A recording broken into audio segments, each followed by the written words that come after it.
அல்லாஹ் சுப்ஹானஹு வ தஆலா இந்த உலக வாழ்க்கையை நமக்கு ஒரு வாய்ப்பாக கொடுத்திருக்கிறார். இந்த உலக வாழ்க்கை மறுமைக்கான அமல்களை செய்வதற்குரிய ஒரு வாய்ப்பு. இந்த வாய்ப்பை தவற விட்டு விட்டால் அடுத்து நமக்கு ஒரு வாய்ப்பு கிடைக்க போவதில்லை. மறுமையில் நாம் வெற்றி அடைவதற்கு, மறுமையில் சொர்க்க வாழ்க்கையை தேடுவதற்கு, சொர்க்கத்துடைய இன்பங்களை கட்டி எழுப்புவதற்கு இந்த உலக வாழ்க்கையை தவிர வேறு ஒரு வாய்ப்பில்லை, வேறு ஒரு சந்தர்ப்பம் இல்லை. சகோதரர்கள், அல்லாஹ் சுப்ஹானஹு வ தஆலா குர்ஆனில் சொல்லக்கூடிய அத்தனை வசனங்களுடைய அந்த கருத்துக்களை, சிந்தனைகளை நாம் எடுத்து பார்த்தால் அல்லாஹ் தஆலா இதைத்தான் நமக்கு நினைவூட்டிக் கொண்டே இருக்கிறார். மறுமைக்கான அமல்களை செய்து கொள்ளுங்கள், சொர்க்கத்திற்கான அமல்களை தேடிக் கொள்ளுங்கள். இந்த உலக வாழ்க்கை உங்களை ஏமாற்றி விட வேண்டாம். இந்த உலக வாழ்க்கையில் நீங்கள் ஏமாந்து விடாதீர்கள். இந்த உலக வாழ்க்கையில் உள்ள எல்லாமே ஒரு தற்காலிகமான ஒரு இன்பங்கள் தான், அலங்கரிக்கப்பட்டிருக்கின்றன. உண்மையான இன்பம் இந்த உலகத்தில் இல்லை. இந்த உலகம் யாருக்கும் நிரந்தரமானதில்லை. குர்ஆனுடைய நூற்றுக்கணக்கான வசனங்கள் இந்த அடிப்படையை வைத்தே நமக்கு பேசுகின்றன. மக்கள் இந்த உலக வாழ்க்கையை தேடுவதில், இந்த உலக இன்பத்தை, செல்வத்தை தேடுவதிலே போட்டி போடுகிறார்கள். ஒருவரை விட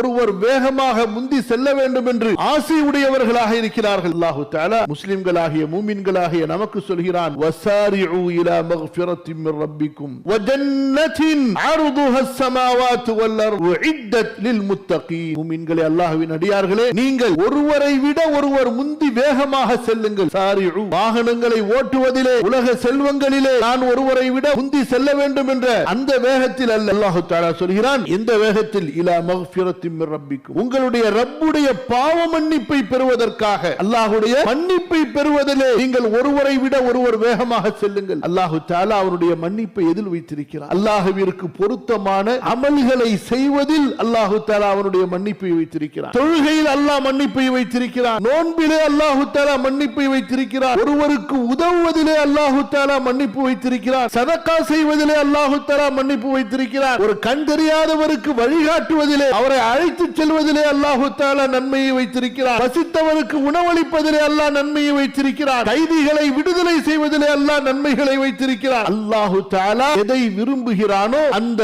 ஒவ்வொரு செயலையும் தேடி தேடி செய்வது, ஆர்வத்தோடு, பிரியத்தோடு, அல்லாஹ்வின் மன்னிப்பை ஆசை வைத்தவர்களாக செய்வது ஒரு அடியானை அல்லாஹ்விடத்திலே பாவங்கள் மன்னிக்கப்பட்டவனாக ஆக்கிவிடும்.